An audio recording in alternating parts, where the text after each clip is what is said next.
ಚಪಾತಿ ಹಿಟ್ಟೇನಾದರೂ ಸ್ವಲ್ಪ ಉಳಿದಿದ್ರೆ ಈ ರೀತಿ ಹೊಸ ರೀತಿಯ ತಿಂಡಿ ಮಾಡಿ ನೋಡಿ, ತುಂಬ ಚೆನ್ನಾಗಿರುತ್ತೆ. ಮಕ್ಕಳಿಗೆ ಬೆಳಿಗ್ಗೆನೂ ತಿಂಡಿಗೆ ಚಪಾತಿನೇ ಕೊಟ್ಟು ಮಧ್ಯಾಹ್ನ ಲಂಚ್ ಬಾಕ್ಸ್ಗೂ ಚಪಾತಿನೇ ತಿನ್ಕೊಬನ್ನಿದ್ರೆ ಸ್ವಲ್ಪ ಬೇಜಾರಾಗುತ್ತೆ ಮಕ್ಕಳಿಗೆ. ಆ ಟೈಮಲ್ಲಿ ನೀವು ಈ ರೀತಿ ಚಪಾತಿ ಹಿಟ್ಟನ್ನು ಸ್ವಲ್ಪ ಮಿಕ್ಕಿಸ್ಕೊಂಡು ಈ ರೀತಿ ಹೊಸ ರೀತಿಯ ಒಂದು ತಿಂಡಿ ಮಾಡಿ ನೋಡಿ, ತುಂಬ ಇಷ್ಟ ಆಗುತ್ತೆ ಮಕ್ಕಳಿಗೆ. ಇದನ್ನು ಬೆಳಗಿನ ತಿಂಡಿಗೆ ಬೇಕಾದರೂ ತಿನ್ಬೋದು, ಮಧ್ಯಾಹ್ನ ಲಂಚ್ ಬಾಕ್ಸಿಗೆ ಬೇಕಾದರೂ ತಿನ್ಬೋದು, ಹಾಗೆ ಕೈಯಲ್ಲಿ ಇಟ್ಕೊಂಡು ಸಹ ತಿನ್ಬೋದು, ಅಷ್ಟು ರುಚಿಯಾಗಿರುತ್ತೆ. ಈ ತಿಂಡಿ ಮಾಡ್ಕೊಳ್ಳೋದಕ್ಕೆ ಒಂದು 2 ಈರುಳ್ಳಿನ ಚಿಕ್ಕದಾಗಿ ಕಟ್ ಮಾಡ್ಕೊಂಡು ತೊಗೊಂಡಿದ್ದೀನಿ. ಆದಷ್ಟು ಚಿಕ್ಕದಾಗಿ ಕಟ್ ಮಾಡ್ಕೊಂಡು ತೊಗೊಳ್ಬೇಕು. ಇದಕ್ಕೆ ಸ್ವಲ್ಪ ಅಚ್ಕಾರದ ಪುಡಿ ಹಾಕ್ಕೊಂಡಿದ್ದೀನಿ, ಸ್ವಲ್ಪ ಜೀರಿಗೆ ಹಾಕ್ಕೊಂಡಿದ್ದೀನಿ, ಸ್ವಲ್ಪ ಬಿಳಿ ಎಳ್ಳನ್ನು ಸಹ ಹಾಕ್ಕೊಂಡಿದ್ದೀನಿ. ಬಿಳಿ ಎಳ್ಳು ಬಾಯಲ್ಲಿ ಸಿಗ್ತಾ ಇದ್ದರೆ ತುಂಬ ರುಚಿ ಅನಿಸುತ್ತೆ ತಿನ್ನಬೇಕಾದ್ರೆ. ಹಾಗಾಗಿ 1-2 ಸ್ಪೂನಷ್ಟು ಬಿಳಿ ಎಳ್ಳು ತೊಗೊಂಡು ಒಂದು ಸ್ವಲ್ಪ ಉಪ್ಪು ಹಾಕ್ಕೊಂಡು ಒಂದು ಅರ್ಧ ಸ್ಪೂನಷ್ಟು ಚಾಟ್ ಮಸಾಲ ಹಾಕ್ಕೊಂಡಿದ್ದೀನಿ. ಚಾಟ್ ಮಸಾಲ ಇಲ್ಲಾಂದ್ರೂ ಪರವಾಗಿಲ್ಲ, ಇದ್ದರೆ ಹಾಕ್ಕೊಳ್ಬೋದು. ಇದನ್ನೆಲ್ಲ ಚೆನ್ನಾಗಿ ಮಿಕ್ಸ್ ಮಾಡಿಕೊಂಡು ಸ್ವಲ್ಪ ಕೊತ್ತಂಬರಿ ಸೊಪ್ಪು ಹಾಕ್ಕೊಳ್ತಿದ್ದೀನಿ. ನೋಡಿ, ಸ್ವಲ್ಪ ಕೊತ್ತಂಬರಿ ಸೊಪ್ಪು ಹಾಕ್ಕೊಂಡು ಮತ್ತೊಂದು ಸಲ ಚೆನ್ನಾಗಿ ಮಿಕ್ಸ್ ಮಾಡಿಕೊಂಡು ಈ ರೀತಿ ರೆಡಿ ಮಾಡಿ ಇಟ್ಕೊಂಡ್ರೆ ಸ್ವಲ್ಪ ಚಪಾತಿ ಹಿಟ್ಟು ಮಿಕ್ಕಿರುತ್ತಲ್ವ, ಅದನ್ನು ಒಂದು ಸಲ ಮತ್ತೊಂದು ಸಲ ಚೆನ್ನಾಗಿ ನಾದಿ ತೊಗೊಂಡಿದ್ದೀನಿ. ಕೈಯಲ್ಲಿ ಕೊತ್ತಂಬರಿ ಸೊಪ್ಪು ಮುಟ್ಟಿದ್ರಿಂದ ಚಪಾತಿ ಹಿಟ್ಟಲ್ಲೂ ಸ್ವಲ್ಪ ಕೊತ್ತಂಬರಿ ಸೊಪ್ಪಿದೆ ಅಷ್ಟೇ. ಉಳಿದಿರೋಂತಹ ಚಪಾತಿ ಹಿಟ್ಟನ್ನು ಮತ್ತೊಂದು ಸಲ ಈ ರೀತಿ ಚೆನ್ನಾಗಿ ನಾದ್ಕೊಂಡು, ನೀವು ಮಾಮೂಲಿ ಚಪಾತಿ ಹೇಗೆ ಅರಿತೀರಲ್ವ ಅಷ್ಟೇ ಸೈಜಲ್ಲಿ ಬಿಲ್ಲೆಗಳನ್ನ ತೊಗೊಳ್ಳಿ, ಅಷ್ಟೇ ಸೈಜಲ್ಲಿ ನೀವು ಚಪಾತಿ ಮಾಡಿಕೊಡಿ. ನೋಡಿ, ನಾನು ಇಷ್ಟು ಹಿಟ್ಟನ್ನು ತೊಗೊಂಡು ಮಾಮೂಲಿ ನಾವು ಚಪಾತಿ ಹೇಗೆ ಲಟ್ಟಿಸ್ಕೊಳ್ತೀವಲ್ವ ಅದೇ ರೀತಿ ಲಟ್ಟಿಸ್ಕೊಳ್ತಾ ಇದ್ದೀನಿ. ನೋಡಿ, ಇಷ್ಟು ಬಿಲ್ಲೆ ತೊಗೊಂಡಿದ್ದೀನಿ. ತುಂಬ ದೊಡ್ಡದು ಚಪಾತಿ ಮಾಡ್ಕೊಳ್ಳೋದು ಬೇಡ, ಮೀಡಿಯಮ್ ಸೈಜಲ್ಲಿ ಚಪಾತಿ ಮಾಡ್ಕೊಳ್ಳೋಣ. ಸ್ವಲ್ಪ ಹಿಟ್ಟನ್ನು ತೊಗೊಂಡು ಈ ರೀತಿ ಲಟ್ಟಣಿಗೆಯಲ್ಲಿ ಲಟ್ಟಿಸ್ಕೊಳ್ತಿದ್ದೀನಿ. ತುಂಬ ತೆಳುವಾಗಿ ಬೇಡ, ನಾವು ಮಾಮೂಲಿ ಮನೆಯಲ್ಲಿ ಚಪಾತಿ ಮಾಡ್ತೀವಲ್ವ ಅಷ್ಟು ದಪ್ಪ ಇದ್ದರೆ ಸಾಕು. ತುಂಬ ದಪ್ಪನೂ ಬೇಡ, ತುಂಬ ತೆಳುವಾಗೂ ಬೇಡ, ಒಂದು ಮೀಡಿಯಮಾಗಿ. ನೋಡಿ, ಈ ಹದಕ್ಕೆ ಚಪಾತಿ ಹಿಟ್ಟನ್ನು ಲಟ್ಟಿಸ್ಕೊಂಡಿದ್ದೀನಿ.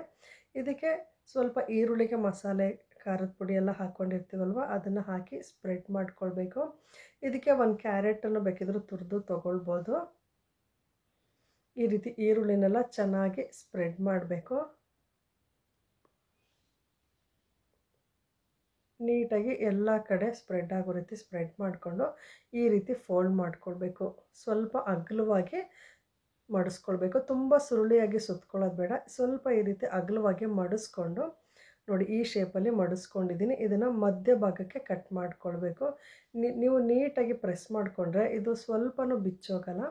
ನೋಡಿ, ಈ ರೀತಿ ಮಧ್ಯಕ್ಕೆ ಕಟ್ ಮಾಡ್ಕೊಳ್ಬೇಕು. ಚಾಕು ಸಹಾಯದಿಂದ ಈ ರೀತಿ ಮಧ್ಯಕ್ಕೆ ಕಟ್ ಮಾಡಿಕೊಂಡು ಸಪ್ರೇಟ್ ಮಾಡ್ಕೊಂಡಿದ್ದೀನಿ. ಇದ್ರ ಮೇಲ್ಗಡೆ ಭಾಗ ಅಂದರೆ ಓಪನ್ ಆಗಿರುತ್ತಲ್ವ ಆ ಭಾಗನ ತಗೊಂಡು ಅದು ಮೇಲ್ಗಡೆ ಬರಬೇಕು. ಓಪನ್ ಆಗಿರುತ್ತಲ್ವ ಅದನ್ನು ಸ್ವಲ್ಪ ಕೈಯಲ್ಲಿ ಹಾಗೆ ಪ್ರೆಸ್ ಮಾಡಿಕೊಂಡು ಅದು ಮೇಲ್ಭಾಗ ಬರಬೇಕು. ನಾವು ಇದು ಸುರುಳಿ ಸುತ್ತೀವಲ್ಲ ಅದರಲ್ಲಿ ಮೇಲ್ ಬಂದರೆ ನೀವು ಲಟ್ಟಿಸ್ಬೇಕಾದ್ರೂ ಈ ಮೇಲ್ಗಡೆ ತುಂಬಿರುವಂಥ ಸ್ಟಫಿಂಗು ಬಿಚ್ಚೋಗಲ್ಲ. ನೋಡಿ, ಓಪನ್ ಆಗಿರುತ್ತಲ್ವ ಆ ಭಾಗ ಮೇಲ್ ಬರಬೇಕು. ಆ ರೀತಿ ನೀವು ಈ ರೀತಿ ಸುರುಳಿ ಸುತ್ತಿ ರೆಡಿ ಮಾಡಿ ಇಟ್ಕೊಂಡು ನೋಡಿ, ಮತ್ತೊಂದು ಅದೇ ರೀತಿ ಸುರುಳಿ ಸುತ್ತಿ ತೋರಿಸ್ತಾ ಇದ್ದೀನಿ. ಓಪನ್ ಆಗಿರುತ್ತಲ್ವ ಆ ಭಾಗ ಮೇಲ್ ಬರಬೇಕು, ಆ ರೀತಿ ಸುರುಳಿ ಸುತ್ತಿ ಇಟ್ಕೊಳ್ಬೇಕು. ನೀವೇನಾದರೂ ಓಪನ್ ಮಾಡಿರೋ ಭಾಗ ಕೆಳಗಡೆ ಹೋದರೆ ತುಂಬಿರೋಂಥ ಸ್ಟಫಿಂಗೆಲ್ಲ ಬಿಚ್ಚೋಗುತ್ತೆ. ಈ ರೀತಿ ಮೇಲ್ ಬರೋ ರೀತಿ ಸುರುಳಿ ಸುತ್ತಕೊಂಡು ಸ್ವಲ್ಪ ಹಿಟ್ಟು ಹಾಕ್ಕೊಂಡು ಹಾಗೆ ಸ್ವಲ್ಪ ಜೋರಾಗಿ ಪ್ರೆಸ್ ಮಾಡೋದು ಬೇಡ, ಹಗುರವಾಗಿ ಪ್ರೆಸ್ ಮಾಡ್ಕೊಳ್ಬೇಕು. ತುಂಬ ಪ್ರೆಷರ್ ಕೊಟ್ಟು ಪ್ರೆಸ್ ಮಾಡೋದು ಬೇಡ, ಸುಮ್ಮನೆ ಹಾಗೆ ಲೈಟಾಗಿ ಪ್ರೆಸ್ ಮಾಡಿಕೊಂಡು ನೋಡಿ ಇಷ್ಟು ಅಗಲ ಆದರೆ ಸಾಕು. ತುಂಬ ಅಗಲ ಆದರೆ ಒಳಗಡೆ ತುಂಬಿರೋಂಥ ಸ್ಟಫಿಂಗ್ ಆಚೆ ಬರುತ್ತೆ, ಜೊತೆಗೆ ತಿನ್ನೋದಕ್ಕೆ ರುಚಿಯಾಗಲ್ಲ.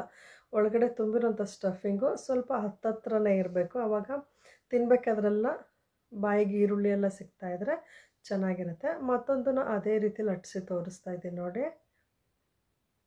ಈ ರೀತಿ ಹಗೂರವಾಗಿ ಲಟ್ಟಣಿಗೆನ ಜಾಸ್ತಿ ಪ್ರೆಷರ್ ಕೊಟ್ಟು ಪ್ರೆಸ್ ಮಾಡೋದು ಬೇಡ, ಹಗೂರವಾಗಿ ಈ ರೀತಿ ಲಟ್ಟಿಸಿ ರೆಡಿ ಮಾಡಿ ಇಟ್ಕೊಂಡ್ರೆ ಇದನ್ನು ನೀವು ಎಣ್ಣೆನಲ್ಲಿ ಬೇಕಿದ್ರೂ ಫ್ರೈ ಮಾಡಿ ತೊಗೊಳ್ಬೋದು, ಅಂಚಿನಲ್ಲಿ ಹಾಗೆ ಬೇಯಿಸ್ಕೊಂಡು ಬೇಕಿದ್ರೂ ತೊಗೊಳ್ಬೋದು. ಅಂಚನ್ನು ಬಿಸಿ ಮಾಡಿಕೊಂಡು ಈ ರೀತಿ ಒಂದೊಂದೇ ಸಿಂಗಲ್ಲಾಗಿ ಸಹ ಬೇಯಿಸ್ಕೊಳ್ಬೋದು. ಎರಡೂ ಕಡೆ ಸ್ವಲ್ಪ ಎಣ್ಣೆ ಅಥವಾ ತುಪ್ಪ ಹಚ್ಚಿ ಚೆನ್ನಾಗಿ ಬೇಯಿಸ್ಕೊಳ್ಬೇಕು. ಇಲ್ಲಿ ಗೋಧಿ ಹಿಟ್ಟು ಮತ್ತು ತುಂಬಿರೋಂಥ ಸ್ಟಫಿಂಗು ಎರಡು ಸಮ ಪ್ರಮಾಣದಲ್ಲಿ ತೊಗೊಳ್ಳೋದ್ರಿಂದ ತುಂಬ ರುಚಿಯಾಗಿರುತ್ತೆ. ತುಂಬ ಹಿಟ್ಟಿಟ್ಟು ಏನು ಅನಿಸಲ್ಲ, ಈರುಳ್ಳಿನೂ ಸ್ವಲ್ಪ ಜಾಸ್ತಿ ಹಾಕಿರೋದ್ರಿಂದ ಬಾಯಿಗೆ ಸಿಕ್ತಿದ್ದಾಗ ತುಂಬ ಚೆನ್ನಾಗಿರುತ್ತೆ. ಸ್ವಲ್ಪ ಎಣ್ಣೆ ಕಮ್ಮಿ ಬೇಕಿದ್ರೂ ಹಾಕ್ಕೊಳ್ಬೋದು. ನೋಡಿ ನಾನು ಒಂದೇ ಸಲ 4 ಈ ರೀತಿ ಹಂಚಿನ ಮೇಲೆ ಬೇಯಿಸ್ಕೊಂಡಿದ್ದೀನಿ.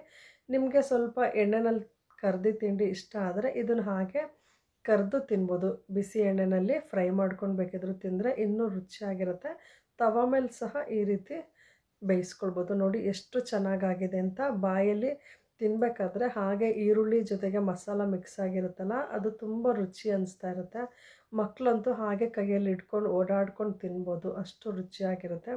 ಬೆಳಗಿನ ತಿಂಡಿಗೆ ಚಪಾತಿ ಮಾಡಿದಾಗ ಸ್ವಲ್ಪ ಹಿಟ್ಟನ್ನು ತೊಗೊಂಡು ಈ ರೀತಿ ನೀವು ಮಾಡಿಕೊಟ್ರೆ ಮಕ್ಕಳು ಲಂಚ್ ಬಾಕ್ಸ್ಗೆ ಸ್ವಲ್ಪ ಸಾಸು ಇಲ್ಲ ಚಟ್ನಿ ಜೊತೆ ತಿನ್ಕೊಂಬರ್ತಾರೆ. ತುಂಬ ರುಚಿಯಾಗಿರುತ್ತೆ. ಒಂದು ಸಲ ಟ್ರೈ ಮಾಡಿ ನೋಡಿ. ಈ ರೀತಿ ಒಳಗಡೆ ನೋಡಿ ಸ್ಟಫಿಂಗ್ ಎಲ್ಲ ಹಾಗೆ ಇರುತ್ತೆ. ಸ್ವಲ್ಪನೂ ಬೇಯಿಸ್ಬೇಕಾದ್ರೂ ಸ್ಟಫಿಂಗ್ ಬಿಚ್ಕೊಳ್ಳಲ್ಲ, ಲಟ್ಟಿಸ್ಬೇಕಾದ್ರೂ ಬಿಚ್ಕೊಳ್ಳೋದಿಲ್ಲ. ನಾನು ತೋರಿಸಿದ್ನಲ್ವ ಕಟ್ ಮಾಡಿದ ಭಾಗ ಮೇಲ್ಭಾಗ ಬರಬೇಕು, ಆ ರೀತಿ ನೀವು ಸುರುಳಿ ಸುತ್ತಕೊಂಡ್ರೆ ಸ್ವಲ್ಪನೂ ಆಚೆ ಬರಲ್ಲ. ಈ ರೆಸಿಪಿ ಸ್ವಲ್ಪನಾದರೂ ಇಷ್ಟ ಆಗಿದರೆ ವಿಡಿಯೋನ ಲೈಕ್ ಮಾಡಿ, ಶೇರ್ ಮಾಡಿ. ಮುಂದಿನ ವಿಡಿಯೋದಲ್ಲಿ ಭೇಟಿ ಆಗ್ತೀನಿ. ಧನ್ಯವಾದ.